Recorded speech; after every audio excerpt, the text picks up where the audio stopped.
আজকে আপনাদেরকে দেখাবো শুধু ফোন নাম্বার জানা থাকলে আপনারা কিভাবে সেই ফোন নাম্বার দিয়ে আপনার ফোনটি লক করবেন। তো চলুন শুরু করা যাক। তো এর জন্য যে ফোনটা লক করতে চান ওই ফোনটাতে শুধু একটা সেটিংস চালু করে দিবেন। তো আমি এখান থেকে সেটিংসে চলে যাচ্ছি।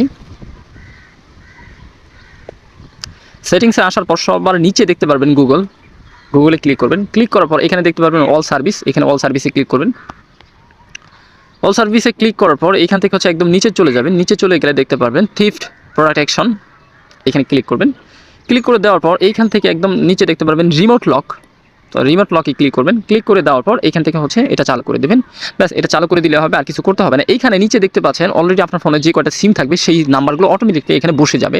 এখানে আপনারা যদি খেয়াল করেন দেখতে পারবেন এই যে এখানে তো আমার দুইটা সিম, এখানে দুইটা সিম নাম্বার অলরেডি অটোমেটিকলি নিয়ে নিয়েছে। তো এখন আমার কাজ শেষ। তো এখন আমার এই ফোনটি যদি হারিয়ে যায় বা আমি ধরেন কোথাও রুমে চলে আসছি লক না করি, তো এখন এর জন্য করতে হবে আপনি এখান থেকে সরাসরি ক্রোম ব্রাউজারে চলে যাবেন।